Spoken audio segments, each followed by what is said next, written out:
City's only primetime news.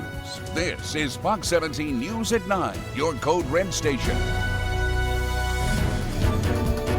So does that surprise you at all that there was a shooting in a short-term rental in the past couple days? No. We begin tonight with Operation Crime and Justice and complaints from a North Nashville man about crime associated with the short-term rentals in his neighborhood. Well, tonight, a 15-year-old is behind bars facing a murder charge. Metro Police say Darren Fleming, who is out on probation, shot and killed his own cousin at a party at that short-term rental. The cousin was there just to make sure that Fleming didn't miss his curfew. Now the short-term rental right down the street from the home of a very frustrated man. Fox 17 News' Kylie Walker in studio to break down this growing problem. The neighbor I spoke to, who wants to remain anonymous, used to live in East Nashville, but he says what pushed him out was all of the crime and rowdy behavior coming from this cluster here of short-term rental properties. Now he then moved to North Nashville here, where he says he saw a lot of the same.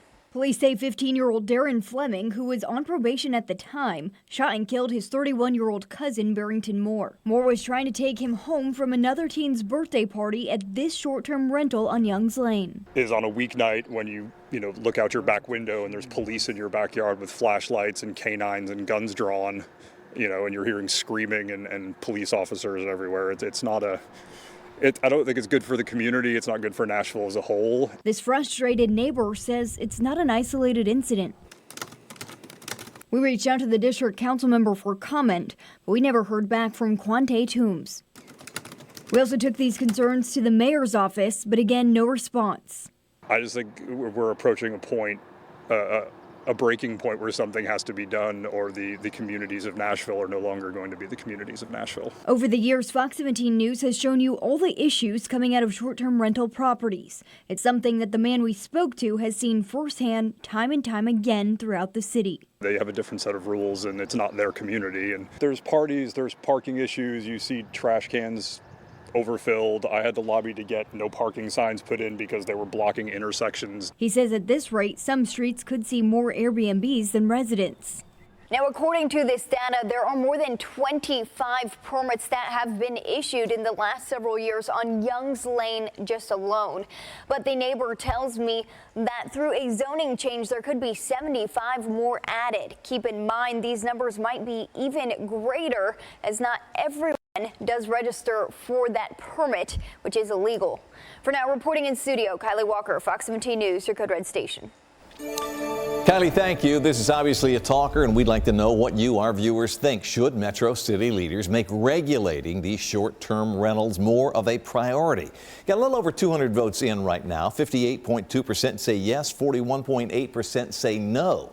This poll is live. If you'd like to cast your vote, take out your smartphone, put it on the camera mode, and then hold it on the QR code there on the right-hand side of your screen. It will direct you to our X page. Our handle is @Fox Nashville, where we have the poll, and we will update these results for you later in this newscast.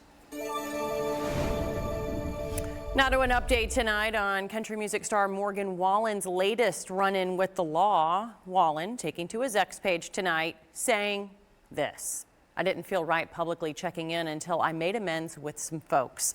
He goes on to say that he's touched base with Nashville law enforcement, his family, and the good people at Chiefs where that incident took place. Wallen adding, "I'm not proud of my behavior and I accept responsibility." The country star was arrested for 3 felony counts of reckless endangerment earlier this month after tossing a chair over the roof of Chiefs Bar, narrowly missing 2 police officers below. His court date on the charges set for May 3rd. Right now, Nashville Mayor Freddie O'Connell revealing more of his proposed transportation improvement plan. He calls it Choose How You Move. One of the key components is 86 new miles of sidewalks. Now, what kind of distance are we talking about? To put it in perspective, we got the map here. Nashville, obviously right here. Cookeville, about 86 miles away, going through Smith County and Wilson counties to get there. 86 miles of new sidewalk. The mayor's plan also includes upgrades to traffic signals across the city to better manage the flow.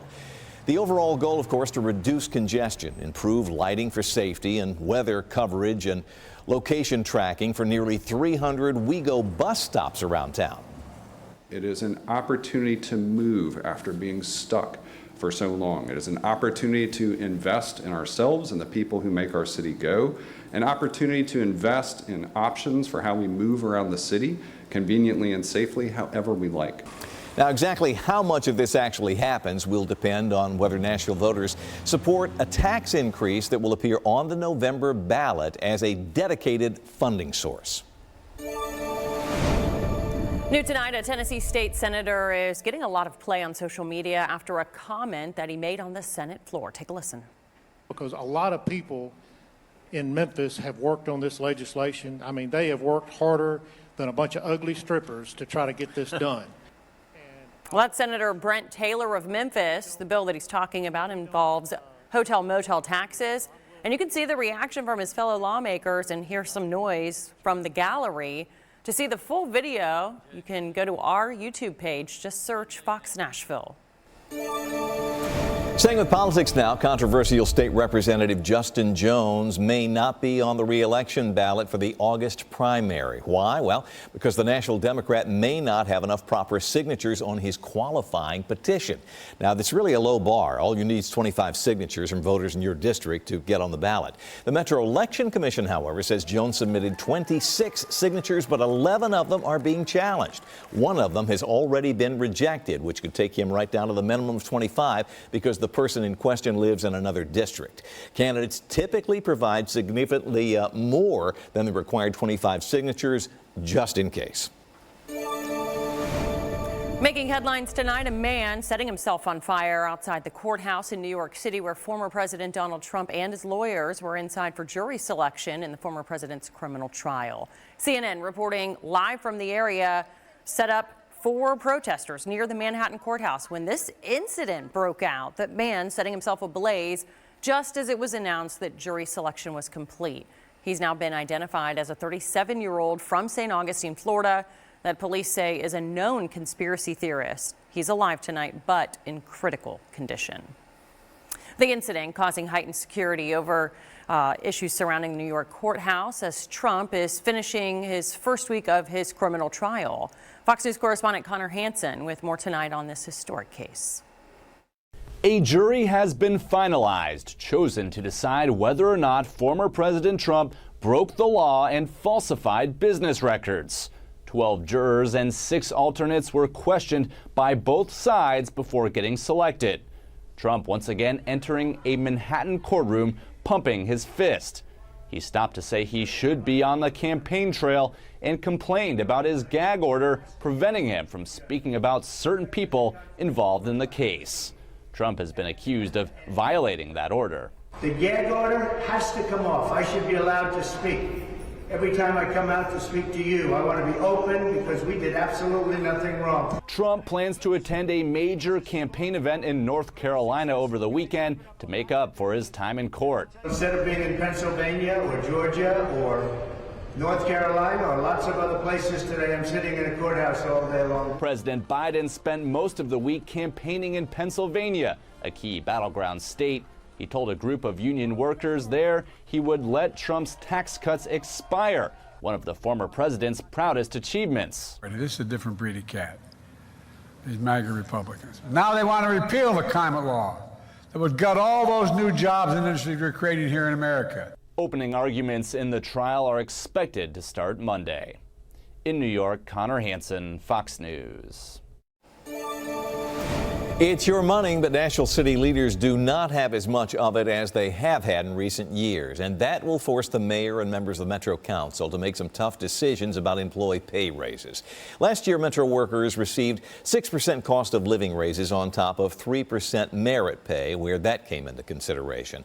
Now, that can't happen this year because the revenues are flat year to year. Metro Human Resources is recommending 3.5% raises, while union leaders are suggesting 5%.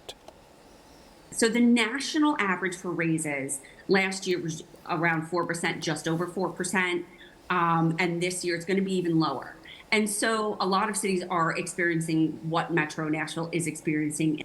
That's right. The state is as well. The mayor is finalizing his new budget right now, his first. Metro Council, of course, will have the final say, and we will keep you posted.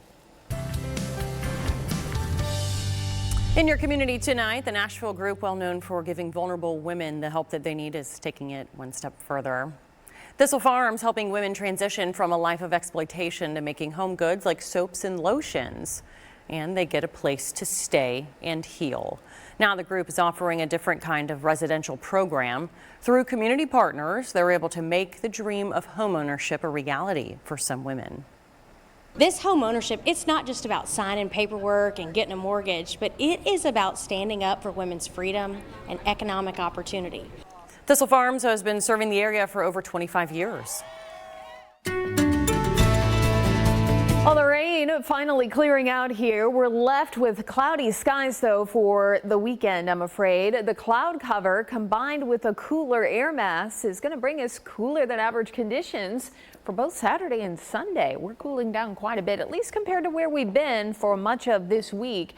So we'll be looking at that trend to be around at least, I would say, through Sunday before we start to warm things up going into early next week. We take a look at your forecast out the door for tomorrow. We're hovering right around that 50-degree mark, if not around 49 to 50. Mostly cloudy to overcast skies expected here. And in our southern counties, wouldn't be surprised if we're looking at a stray shower for not only the morning, but for part of the afternoon as well. Take a look at our map here for the overnight. Will be a little bit warmer, a tad warmer for folks down near Tullahoma, Lewisburg, Columbia. That's where we're looking at a little bit more cloud cover. Might find mostly cloudy to partly cloudy sky up in southern Kentucky, and that's where we could be slightly cooler for tonight, right around 46 in Clarksville, Hopkinsville at 44, Nashville hovering again right around 50. Coming up, we'll talk more about the weekend ahead. We'll walk you through some of those rain chances for Saturday and Sunday and where we could see some frost. It's all in your Fox 17 Code Red forecast. Thank you, Katie. Just ahead, remembering Christian music star Mandisa. What we have learned about the former American Idol finalists. Hash browns and all the best parts of breakfast in a warm tortilla. You get the goodness of Hardee's homestyle breakfast burritos. Available in 3 varieties. Hardee's, goodness in the making. New tonight, Grammy Award-winning Christian artist and American Idol finalist Mandisa has died. Well, her publicist confirms that she passed away in her Nashville area home. She released several albums, including 5 Grammy nominations. Mandisa competed on season 5 of American Idol in 2006, finishing in the top 10. Mandisa won the Grammy for Best Contemporary Christian Music Album in 2014 for her album Overcomer. Tennessee Attorney General Jonathan Skrmetti taking to his X page to comment on the singer's death. He says our prayers are with Mandisa's family and colleagues as they mourn her loss. Her music brought joy and peace to millions. The Attorney General goes on to say that he's particularly grateful for her song Good Morning, which he says has been a family favorite. Fellow Christian artist and American Idol alum Danny Gokey also reacting to the news of Mandisa's passing tonight. He says the singer's joy was infectious, and he says that he loved her heart to encourage people on and off the stage. He goes on to say Mandisa was his greatest supporter when he made the crossover to Christian music. Mandisa Lynn Hunley was 47 years old. No word tonight on exactly what caused her death. In politics tonight, President Biden's re-election campaign is raising questions about former President Donald Trump's mental fitness. Mr. Biden, of course, battling the very same questions. As Fox News' Brian Yennis reports, Democrats are also increasingly worried about a third-party challenge from Robert F. Kennedy Jr. The Trump campaign and the Republican National Committee launching a new election integrity program they call Monumental, committing to deploy over 100,000 volunteers and, quote, aggressive attorneys across every battleground state in an effort, they say, to ensure transparency and fairness in the 2024 elections. In a memo last month, the RNC said that encouraging voters to early vote and vote by mail are top priorities in an effort to turn out record numbers of voters. But former President Trump himself, just last week in Pennsylvania, attacked mail-in voting, the only way to vote early in the nation's largest battleground state. Remember, we won Pennsylvania. We were up like by hundreds of thousands of votes. And then all of a sudden, wah! And we all know what happened. Trump won Pennsylvania in 2016, but he lost to President Biden in 2020 by just 81,000 votes. Now, GOP groups like the Win Again PAC are trying to convince Republicans to vote by mail. We're getting outvoted in what is essentially the early vote by margins of 3-1, sometimes more. Pennsylvania is one of 6 battleground states where this new ad will run in newspapers from environmentalists urging Robert F. Kennedy Jr. to end his independent presidential campaign. It reads, "Earth to RFK Jr. Honor our planet, drop out." The ad claims Kennedy will spoil the election for President Biden and lead to a Trump victory. The Biden campaign this week paid for a statewide ad in Pennsylvania touting Biden's mental sharpness. I love to tell the story about meeting President Biden because when you meet him, this guy's as sharp as a knife. And new Fox polling shows 55% of Pennsylvania voters think President Biden does not have the mental soundness to serve effectively. In Philadelphia, Brian Yennis, Fox News. Going into the weekend, looking cooler for us. Temperatures slipping from the 80s, what we saw earlier this week, into the 60s. In fact, mid to lower 60s expected here. So much cooler for Saturday and Sunday. Also looking at a rainy pattern 2 hours south. Now, most of this looks to stay in Alabama, but we may be close enough that we get a few of those showers around. The good news is strong thunderstorms not in the cards. This will just be a good old-fashioned rain for us. And as we head into early next week, we may be looking at some patchy frost for some, which we'll talk about as well. Here's a look at our pattern. We've got this upper level system here, or flow, that is moving in. Most of that rain, though, stays to our south. So we're right on that northern edge as we head through Saturday. Notice as we head through Sunday, same thing. Showers stay mainly south of us. Result will be a pretty rainy weekend for parts of Mississippi, Alabama, and into Georgia and Florida. But for us, we'll just kind of hang around with some of that cloud cover. So Saturday, right around 51 at 8 o'clock. We're up to about 63 by 12 noon with a mostly cloudy sky. And looking at temperatures in those mid to upper 60s for the day on Saturday. Slightly cooler Sunday, and also keeping that cloud cover around. I think we do top off in those low 60s for the day. So walking you through future track, you can see a couple of those showers around as we head through the morning hours here. This is 6 a.m. Mostly cloudy skies to our south. We may get by with partly cloudy skies north of I-40. 2 o'clock in the afternoon, partly cloudy to mostly cloudy skies here, but notice we do stay mainly dry. And then going into Sunday, we're looking at a mostly cloudy sky that'll be with us with a stray shower for early Sunday morning. Sunday afternoon, a few showers will be possible for us here as well, but starting to see that cloud cover clear as we head later in the afternoon and into the evening for Sunday. So hopefully we should get by with a few peaks of sunshine before the sun sets for Sunday night and into early Monday morning. Coming up, we'll talk more about our weekend forecast, including the Preds watch party, the forecast for that on Sunday night, and more on where we might find some patchy frost for early next week. It's in your Fox 17 Code Red forecast. The head of the FBI warning about the threat of a massive cyber attack from China happening at any moment. I'm Atrel Nashar with what he says the U.S. should already be doing to bolster its defenses. Many scientists claim that climate change is causing the planet to warm up, fueling extreme weather around the world. There's a brand new study. Better way to do things. Come on. And some people don't. Call or visit Allstate.com to bundle today.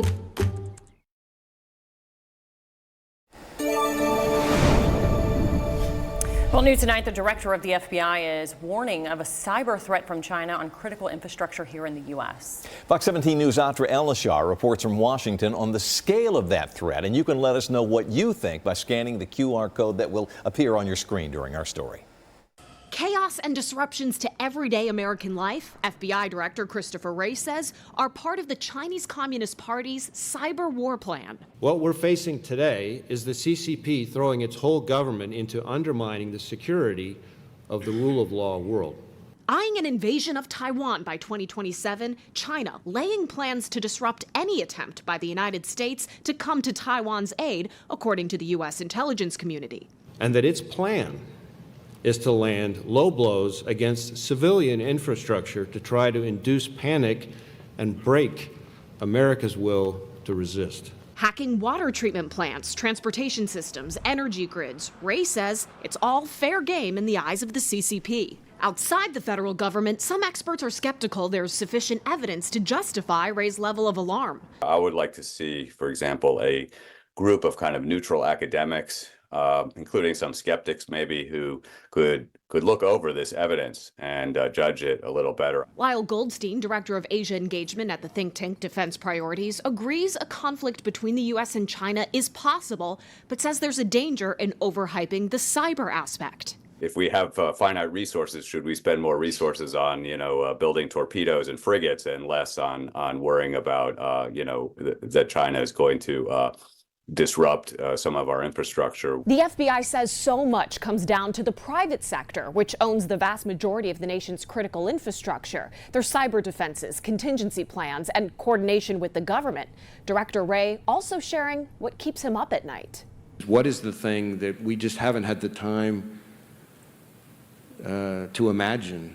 Anxiety can be felt across Washington. What would be attacked? Who would be hurt? How would the U.S. retaliate? And what would it mean for a conflict or war between the United States and China? On Capitol Hill, I'm Atrell Nishar reporting. Now, during this story, we had a QR code up that would link you to a poll asking whether you're concerned about a Chinese cyber attack on critical U.S. infrastructure. And you see 616 people have weighed in. The overwhelming majority, over 3/4, 77.8% say yes, we're concerned about that. Meanwhile, 22.2% say no. We'd like to offer our thanks to all who took time to respond to our poll. And still to come tonight, the dangerous price to pay when it comes to a popular cosmetic enhancement. New concerns tonight about counterfeit Botox injections that sent 4 Tennessee women to the hospital. Get incredibly low monthly payments with 0% interest for 84 months. Shop now, spend less, and get more. Only at Ashley. This Fox 17 newscast is sponsored by B.F. Myers Furniture. In the Middle East, Israel follows through with its promise to repay Iran's airstrike with one of its own. Its target, an area close to a military base about 200 miles south of Tehran. Well, Fox 17 News' Matt Galka takes a look at what's next for the region. U.S. officials might have gotten a last-minute heads up on Israel's retaliatory strike on Iran, but denied involvement. The United States has not been involved in any offensive operations. What we're focused on, what the G7 is focused on, and again, it's reflected in our statement and in our conversation, is our work to de-escalate tensions. The fear over further retaliation from an Israeli strike on Iran has increased, with multiple warnings from Iranian officials all week. If the Israeli regime commits that grave error once again, our response will be decisive, definitive, and regretful for them. But there was optimism a wider war wouldn't break out following Israel's limited response. The fact that both Israel and Iran are downplaying it is a good sign. So the escalation needs to stop. Israel proved last night to the Iranian regime they can hit them anywhere within their homeland. So hopefully the response appears to be proportional, and we'll see if we can get everything to cool down a little bit. It appears that the two countries turned down the heat after the direct conflict. Both nations have never been shy about conducting shadow war type strikes on each other. The willingness to now attack directly, country to country, puts conflict in the Middle East in uncharted territory. What we're seeing right now is this conflict cross a line from a shadow war to what is in essence an open, low-grade direct conflict between these two countries. Isfahan, the city in Iran where the explosions were heard, is home to a military base and some nuclear facilities, with experts speculating that Israel was sending the message, we can hit you where it hurts if we want to. Reporting in Washington, I'm Matt Galka. Now to a health alert tonight involving a warning from the Food and Drug Administration about dangerous counterfeit Botox. Now, we've talked about it a bit here. Women in Tennessee and 8 other states report harmful reactions after receiving injections from untrained or in some cases unlicensed providers. It's one of the most common non-surgical cosmetic procedures with millions of injections every year. But officials are sounding the alarm over counterfeit Botox. The medical injectable business is very lucrative, so there's a lot of people that want to do this on the side or in their home. The FDA says at least 19 women from 25 to 59 report harmful reactions after receiving Botox injections from unlicensed or untrained people or in non-healthcare settings. Experts say it's important to do your research before you schedule an injection. Do your research on where you're going, who's doing it, and you want to know their experience in giving these products. Dr. Lerman says ask questions, get referrals from people who you know are happy with their results, and look for a center that has providers who are licensed and board certified in some area of cosmetic surgery. You can also search the provider doing the injections by searching their name and going to something like Health Grades or the state's medical board to look for infractions or other issues. When injected properly, Dr. Lerman says patients shouldn't have a problem with this procedure. If you do your research, I would still stand by it's a very safe procedure with very predictable outcomes. Cloud cover holding tough for the beginning of the morning on Saturday. Depending on where you are, we may end up with a little more sunshine along I-40 and north compared to what we'll see south of I-40. So we take a look at your forecast here. You can see that we have a partly cloudy sky at 7 o'clock here in Nashville, as well as Clarksville. A little bit more cloud cover out toward the plateau. And for points south, where we're looking at temperatures in the mid-40s, so nice cool start to the day for us all over Middle Tennessee and into southern Kentucky. Want to look ahead to Sunday. The Preds in action in Vancouver for game one of their playoff matchup. And thought we'd take a look at the forecast. This is going to be the Factory at Franklin Sunday at 9 p.m. There is a watch party going on, the official Preds watch party. And temperatures will be great here for the evening hours with mainly clear skies. Whether you're indoors or outdoors heading to the party, things are looking great here. So clear skies for Sunday night into early Monday. It's going to be Monday morning that we're looking at the potential for some patchy frost. We'll talk about where that might be possible coming up in your next Fox 17 Code Red forecast. Well, the Preds playoff roadmap when their postseason road run starts and when they'll be back in Smashville. 615-242-9000 for a free case evaluation. This Fox 17 newscast is sponsored by Eurostone.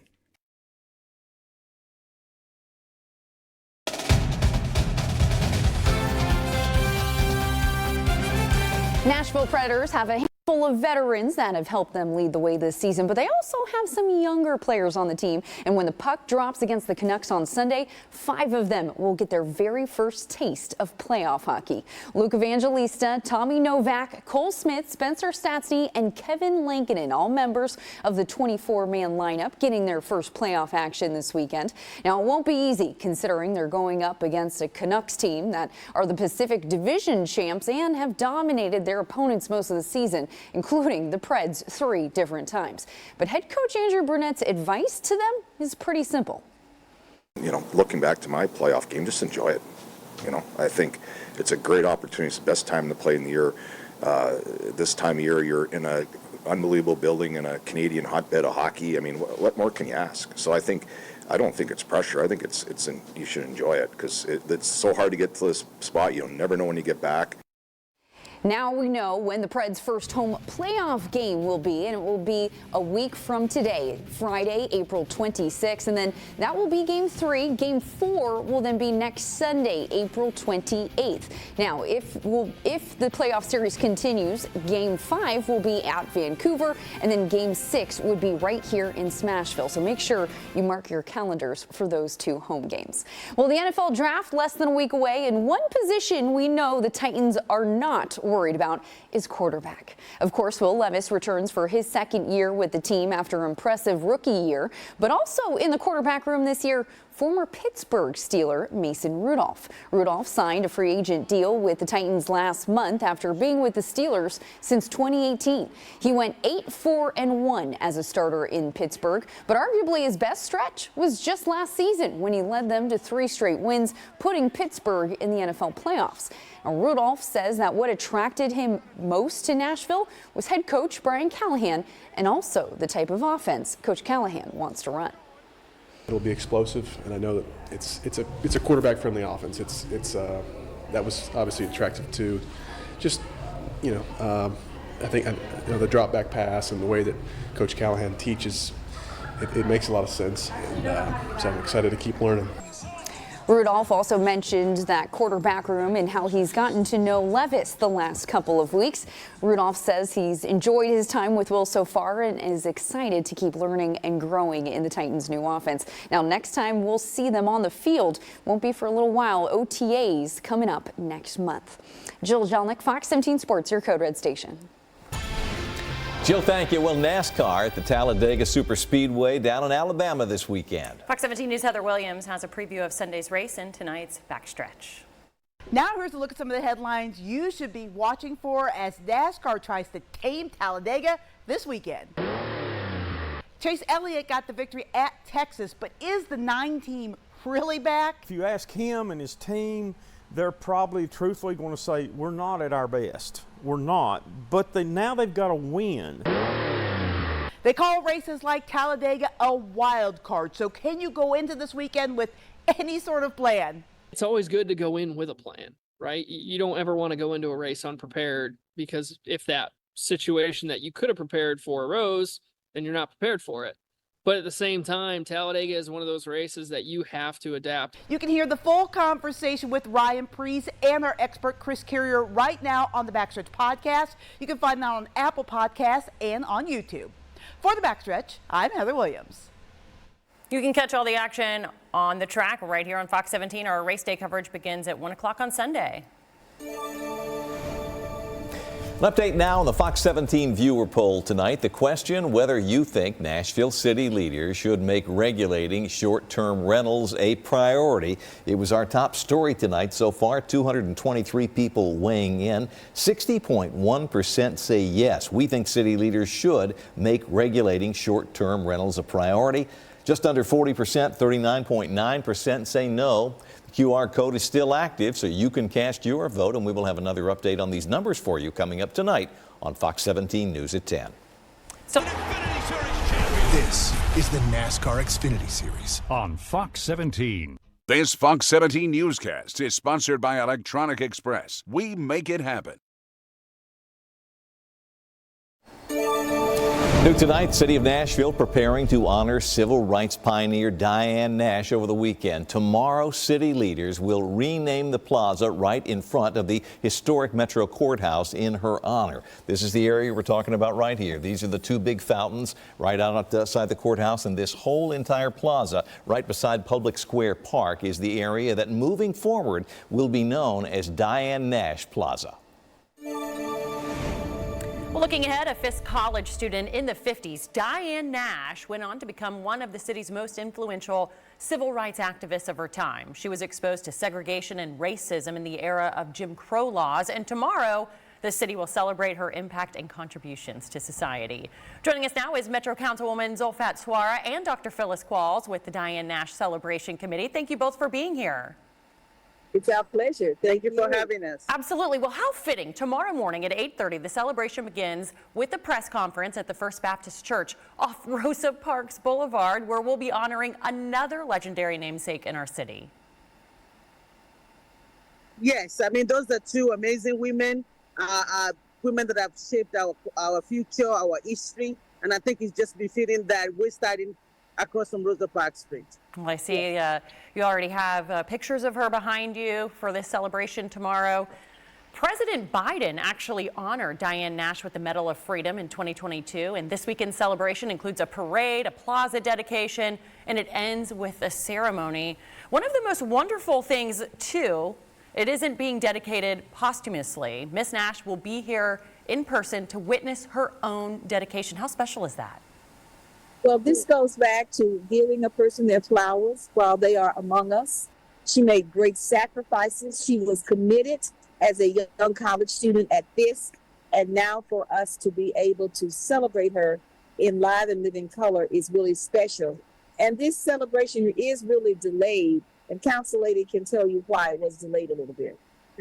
Well, I mean, we actually did the ordinance about 2 years ago, and former Councilmember Nancy Van Rees led that effort. But because of COVID, we were not able to do it, and then Mrs. Nash was trying to find a good time for her to travel. And I think, look, this is the time, this is the day, we're here. I'm just excited that we as a city finally gets to come together, all of us, and give her our flowers while she's still here. Exactly. A great tribute and recognition, very well deserved, and so glad it could all work out so she could be down here. What stands out to you the most by way of Diane Nash's accomplishments?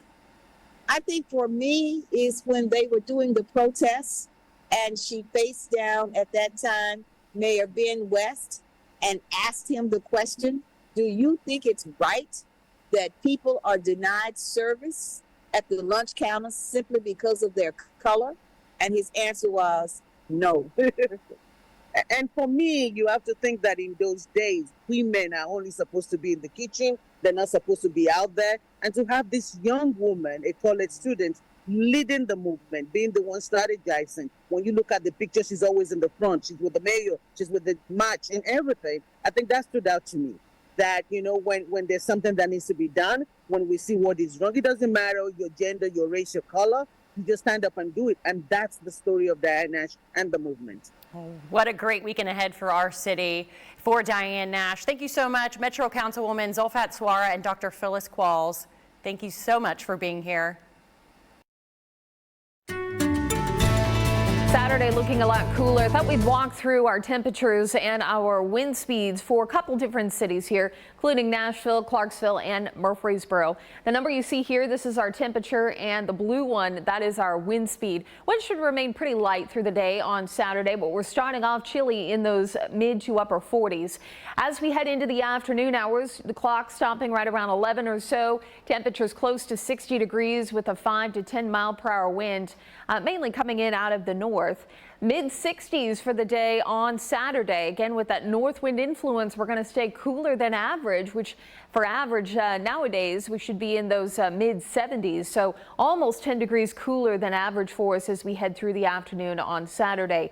Saturday, late afternoon, evening, we'll drop back into those low 60s, and then Saturday night, even more into the 50s we go for early Sunday morning. Again, keeping skies mostly cloudy for the day. Notice as we head into 6 o'clock in the morning, we're in the mid 40s to start the morning on Sunday. Next couple of days should be fine as far as any yard work you need to get done, mowing the lawn, maybe planting some flowers, depending on where you are. Most of us, I think, are going to be okay with planting now. It's going to be that upper Cumberland region that we are looking at the potential for some frost as we head into Sunday night. So this would be the best area that we're looking at frost here. We are past the average last freeze for the plateau, but a lot of times we can see those late season freezes or frosts, and that's exactly what's happening here. A look at temperatures early Monday morning. You can see we're in those mid to upper 30s, some mid to lower 30s even possible in outlying areas or low-lying areas. McMinnville around 34, Nashville sitting at about 42, 43 degrees with Dickson in the upper 30s. Again, most of us should be okay. Frost-free for Monday. The exception is going to be that upper Cumberland region and out towards the Cumberland Plateau. Here's a look at your 7-day forecast. A couple of cool days here, Saturday and Sunday, and showers possible to the south. That'll be a stray shower at best. We start off next week nice and sunny with a high right around 68, mid 70s by Tuesday, and looking at those 70s to be the story for the remainder of the week with little to no rain. They're excited about the opportunity that they're not a sitting duck. Just ahead, arguments for and against Tennessee teaching. This Fox 17 newscast is sponsored by Eurostone.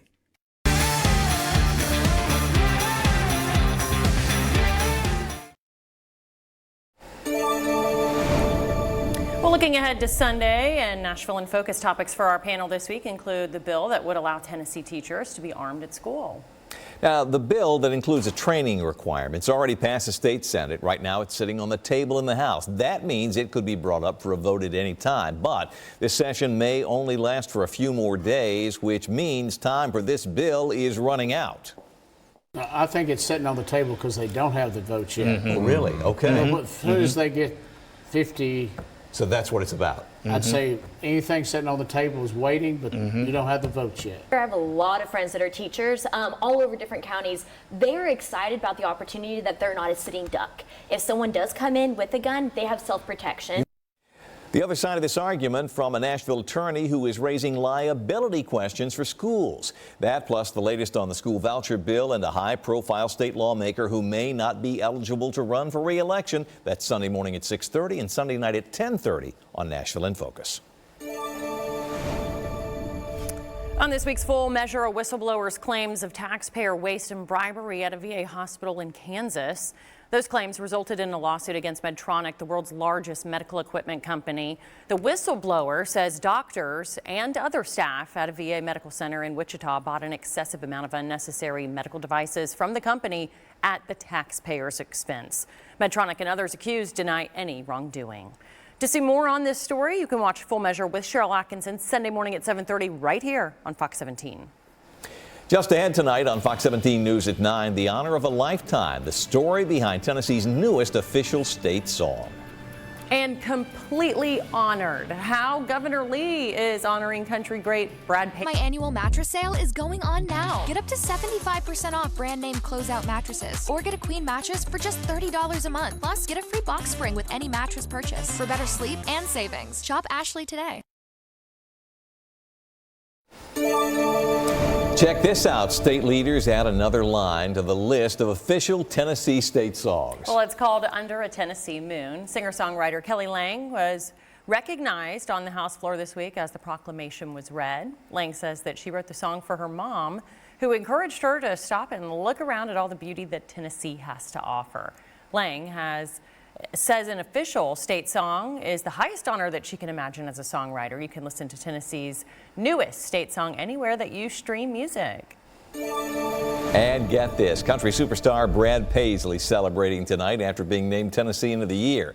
Governor Bill Lee honoring the singer and the songwriter, the star, for his philanthropic works. Those works include Paisley and his wife Kimberly, who's an actress, starting a free grocery store for people in need here in Nashville. On Facebook, Paisley says, I'm quoting here, "At first I thought someone was pranking me, but I guess they weren't." He went on to say that he feels completely honored.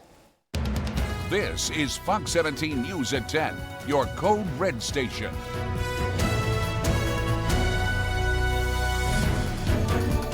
They have a different set of rules, and it's not their community. And now to Operation Crime and Justice, Nashville residents are fed up with the criminal activity and rowdy behavior coming out of short-term rental properties. That's right. Now, this all comes after a deadly overnight shooting here in Nashville. Metro police say 15-year-old Darren Fleming killed his 31-year-old cousin, Barrington Moore. Police say that he was trying to take Fleming home from a birthday party at a short-term rental on Youngs Lane. Well, now a neighbor who wants to remain anonymous says something needs to change. is on a weeknight when you look out your back window and there's police in your backyard with flashlights and canines and guns drawn, and you're hearing screaming and police officers everywhere. It's not I don't think it's good for the community. It's not good for Nashville as a whole. Well, that man you just heard from there says that he moved out of East Nashville due to all of the short-term rentals and related crime. But when he moved to North Nashville, he saw a whole lot of the same thing. All right, big talker here. Earlier in our newscast, we told you about our X poll up and running right now. Asking a question concerned with that last story. Should Metro City leaders make regulating short-term rentals a priority? 60.6% of respondents say yes. 39.4% say no. Each night, look for our brand new poll on our X page that you can participate in. New tonight, Nashville's Mayor Freddie O'Connell revealing more of his proposed transportation improvement plan. One of the key components, 86 miles of new sidewalks. That's a little more than the distance between Nashville and Cookeville. If you've made the drive, you know what we're talking about. The mayor also plans to include upgrades of traffic signals around the city to better manage the flow. The overall goal, of course, is to reduce congestion, improve lighting and safety, and weather coverings to be added along with location tracking devices at nearly 300 WeGo bus stops around town. It is an opportunity to move after being stuck for so long. It is an opportunity to invest in ourselves and the people who make our city go, an opportunity to invest in options for how we move around the city conveniently and safely however we like. Now, the mayor says opportunity because how much of this actually happens depends on whether Nashville voters support a tax increase that will be up for a vote on the November ballot as a dedicated funding source.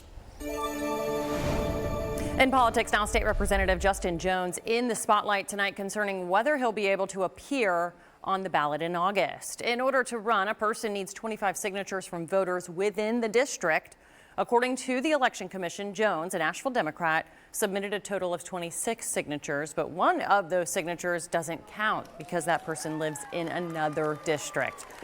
10 of those signatures are also under review. The commission says candidates typically provide significantly more than the required 25 signatures just in case.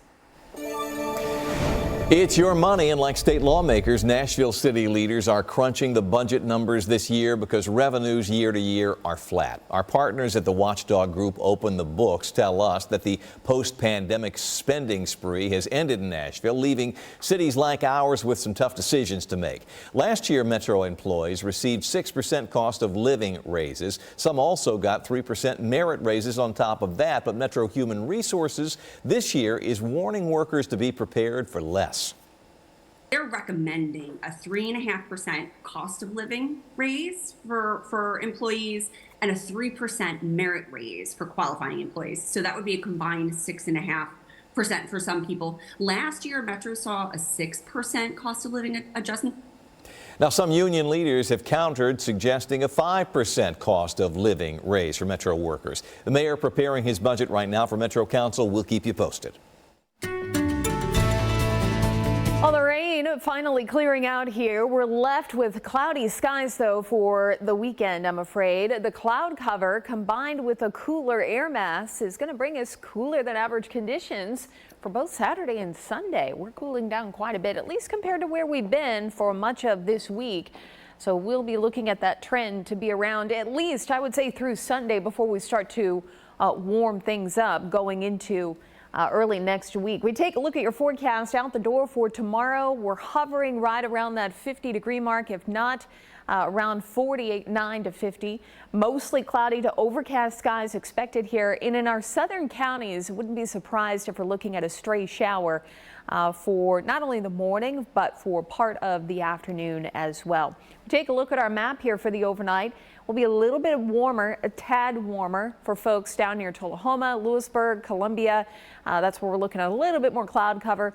Might find a mostly cloudy to partly cloudy sky up in southern Kentucky, and that's where we could be slightly cooler for tonight, right around 46 in Clarksville, Hopkinsville at 44, Nashville hovering again right around 50.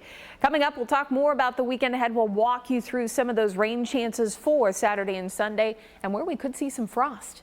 It's all in your Fox 17 Code Red forecast. Thank you, Katie. Well, this week on Full Measure, a whistleblower is making claims of taxpayer waste and bribery at a VA hospital in Kansas. That lawsuit involves a company called Medtronic, the world's largest medical equipment company. The whistleblower alleges doctors and other staff members at a VA medical center in Wichita were buying and using excessive amount of unnecessary medical devices from Medtronic at the expense of taxpayers. The incident was my new sales rep that I had hired in Wichita when I took over in 2015. He had finally gotten into the VA and he called me and he's like, Tom, it's all true. You got to see this. There's hundreds and hundreds of these drug-coated balloons and atherectomy products on the shelf. So I drove down the next day and we walked in there and sure enough, I took pictures of them. I'm like, this is insane. Medtronic and others named in the lawsuit deny the accusations. To see more on this story, you can watch Full Measure with Cheryl Atkinson Sunday morning at 7:30 right here on Fox 17. With me, The Big Bang Theory. Monday at 6 on Fox 17. This Fox 17 newscast is sponsored by Tennessee Home Buyers. Covering the Capitol tonight, a hectic time in Congress as lawmakers face deadlines to pass crucial legislation. And as Fox News' Chad Pergram explains, the Republican House Speaker needs the Democrats to try to keep the process on track. The resolution is adopted. In a scene not witnessed since 1964 on civil rights, the minority party helped the majority put a bill on the floor.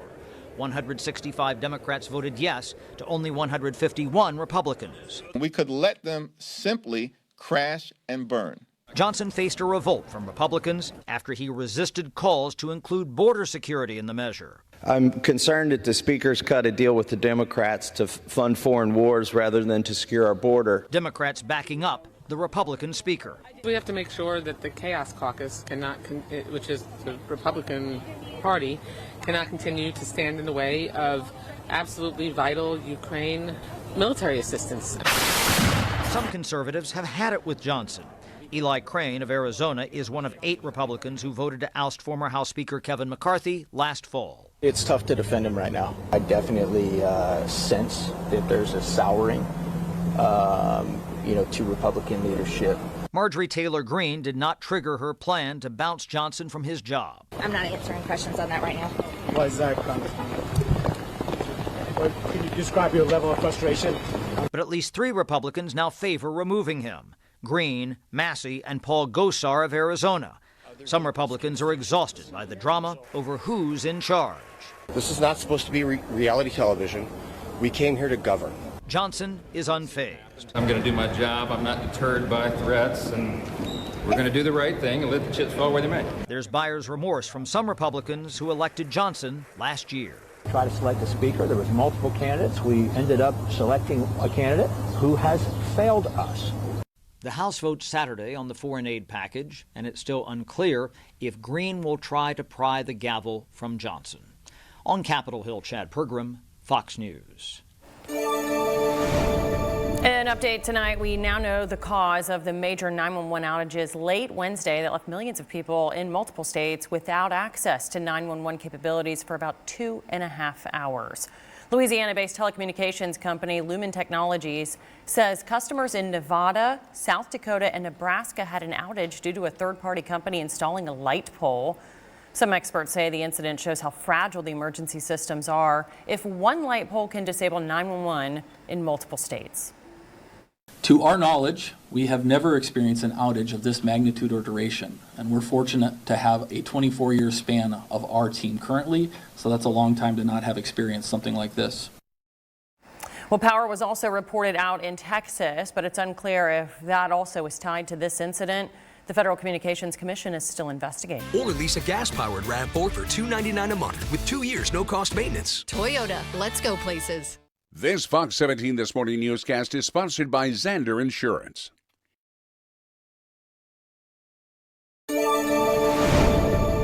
Many Americans will be traveling in style this summer. Several airlines are anticipating carrying a record number of travelers this upcoming season, including an increased demand for first-class tickets. Industry specialists say despite the growing inflation, people are still traveling and customers are willing to pay a little more for additional space and services. Meta launched a new upgraded version of its artificial intelligence assistant, Meta AI, across all its applications. The tool will be available in Facebook Messenger, Instagram, and WhatsApp. The AI assistant is also capable of creating images and animations more quickly and can update them for users as they write. The tech giant has built Meta AI, which will allow people to use the tool separately from their apps. And while we were dreaming, Taylor Swift dropped her latest album, The Tortured Poets Department. The artist released a second batch of songs after her first drop at midnight on Friday, surprising fans and nearly breaking the internet. The highly anticipated release is expected to be a bestseller, given the billions the artist earned last year during her blockbuster Eras tour. It's currently on hiatus and picks up on May 9th in France. That's business. I'm Jerry Willis. Now to Operation Crime and Justice, new initiatives to help reduce deadly gun crimes. As Jeff Harris shows us tonight, they are being used right now in Chicago, which is among the deadliest cities in America. The goal for the Department of Justice is to reduce violent crime, specifically crimes involving guns. To make this happen, this week the DOJ launched a specialized gun intelligence center. It's happening in Chicago, and also expanded task forces to help cut down on carjackings. Addressing the issue of violent crime head on. That's what the Department of Justice wants to do, starting with a new crime gun intelligence center in Chicago. It looks like the main effort by the Department of Justice will be to ramp up the ability for local jurisdictions like Chicago to be able to trace the guns involved in violent crimes. Deputy Attorney General Lisa Monaco explained its importance, saying, "This center and others like it use cutting-edge technology that traces firearms from crime scenes, that links ballistics evidence and connects shootings." when federal law enforcement gets involved, when there's a concern about violent crime, that's one of the resources that they can bring to the table. This new initiative comes just 6 months before the 2024 presidential election. The Biden administration already taking a firm stance on addressing violent crime. But Republicans are trying to paint Democrats as weak on crime, grabbing a hold of violence in many major cities. Well, the timing, I would say, is political. It's as we approach election season, people are concerned about crime. And so the polls reflect that there's a lot of anxiety, particularly in cities. Which is why Johnson says it makes sense the initiative is being rolled out now. And even if the numbers have come down for violent crime, there are other issues, property crime, car thefts, and things like that really have people on edge. And I think as an effort to kind of combat that politically, the timing suggests that's the purpose of this. During the press conference, Monaco also said that in the coming weeks, agencies will be able to apply for the next round of grants to expand existing intelligence centers and also to launch new ones. I'm Jeff Harris reporting from Washington. Well, NASCAR is back in action this weekend. The Cup Series takes us to Talladega, the superspeedway in Lincoln, Alabama on Sunday. Fox 17 News' Heather Williams has a preview on tonight's backstretch. Now here's a look at some of the headlines you should be watching for as NASCAR tries to tame Talladega this weekend. Chase Elliott got the victory at Texas, but is the 9 team really back? If you ask him and his team, they're probably truthfully going to say, we're not at our best. We're not, but now they've got to win. They call races like Talladega a wild card. So can you go into this weekend with any sort of plan? It's always good to go in with a plan, right? You don't ever want to go into a race unprepared, because if that situation that you could have prepared for arose, then you're not prepared for it. But at the same time, Talladega is one of those races that you have to adapt. You can hear the full conversation with Ryan Preece and our expert Chris Carrier right now on the Backstretch podcast. You can find that on Apple Podcasts and on YouTube. For the Backstretch, I'm Heather Williams. Well, you can catch all the action on the track right here on Fox 17. Our race day coverage begins at 1 o'clock on Sunday. Let's take a look at the weather as we head into the weekend. Slightly cooler than what we've been used to. We've been in the 80s for much of the week, and we won't even call it slightly. We'll call it colder. Temperatures in the low to mid 60s for us, thanks to a north wind influence and a cold front that's come through. We will be looking at rain to our south as well. Showers possible for us for Saturday and Sunday in our southern counties, and that'll be a stray shower chance at best. And as we head into Monday morning, a little bit of frost possible for some. So we check out the pattern setup here. A lot of that rain is going to be south of us, the bulk of it here. You can see rain showers mainly along 40 and south. I'd say that our best chance for even a shower here in Middle Tennessee will be closer to the Alabama border.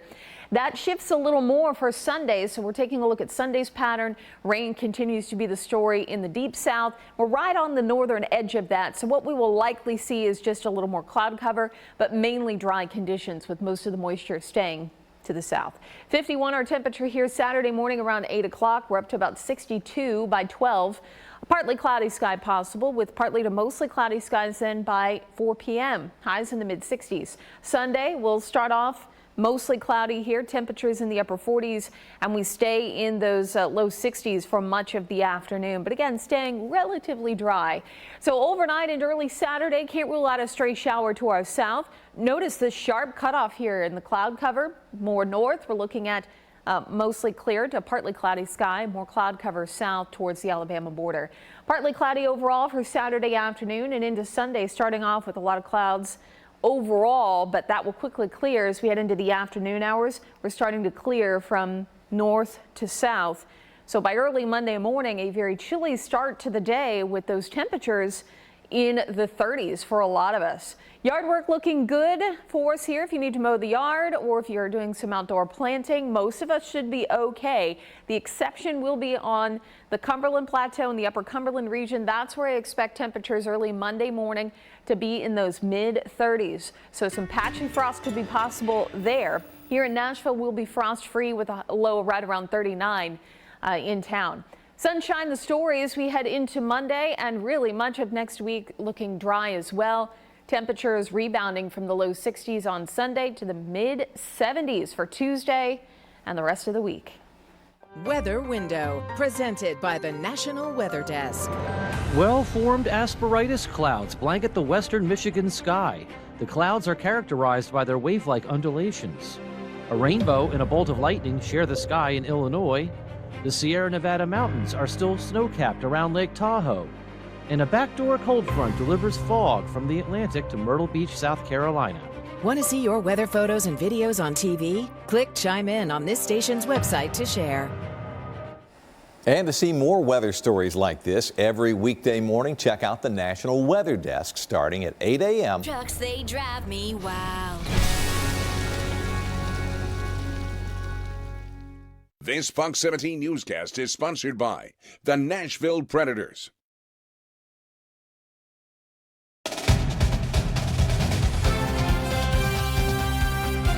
Nashville Predators have a handful of veterans that have helped them lead the way this season, but they also have some younger players on the team. And when the puck drops against the Canucks on Sunday, 5 of them will get their very first taste of playoff hockey. Forwards Luke Evangelista, Tommy Novak, Cole Smith, defenseman Spencer Stastny, and goaltender Kevin Lankinen, all members of the 24-man lineup, getting their first playoff action this weekend.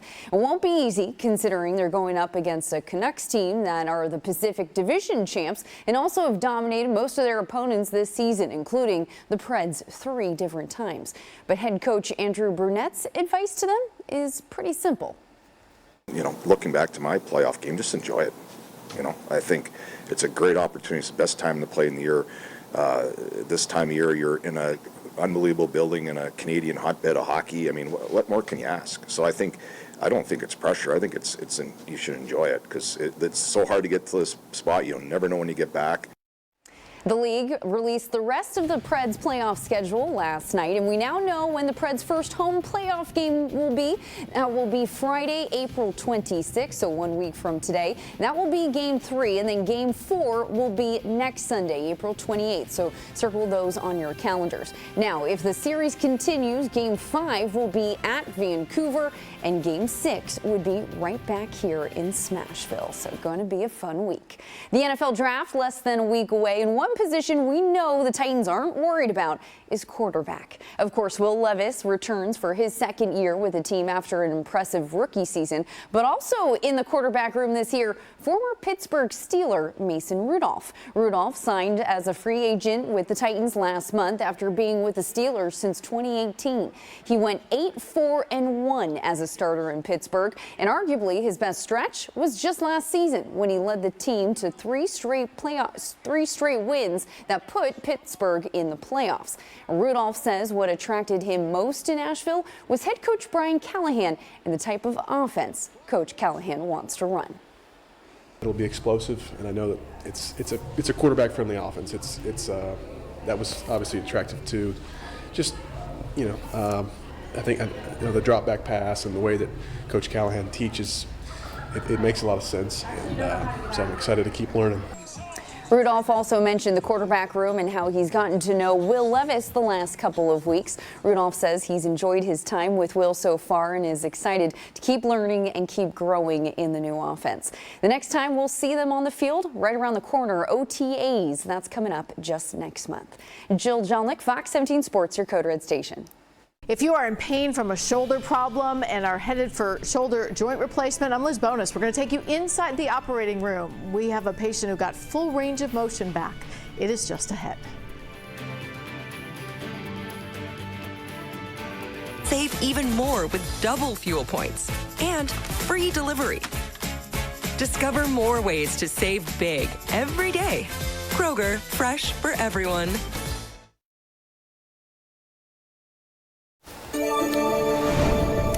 In your health news, a procedure that reverses the shoulder joint can help people reduce pain, overcome an injury, and get back full range of motion. Which is what everybody wants. Fox 17 medical reporter Liz Bonus tonight demonstrating how this surgery gives immediate results.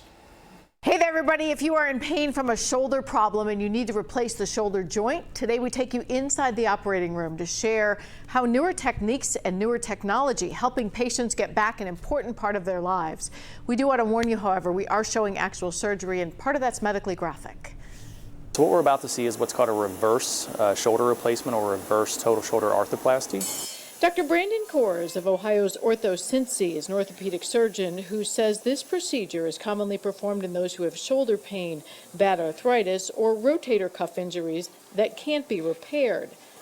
Once the incision in the front of the shoulder is made, you go down, you go between a couple of the muscles and go down to the bone, you resect part of the humeral head. Once Dr. Kors reaches the socket, as this animation shows, he replaces the joint with the inset reverse shoulder system. It's called a reverse shoulder replacement because you actually switch what you're doing there. You actually put the ball where the socket used to be and the socket where the ball used to be. What that does is it actually constrains and almost turns the shoulder into a hip joint in a way, and stabilizes everything, allowing your big deltoid muscle out here to be able to lift your arm appropriately. What he explains so simply, however, takes a bit of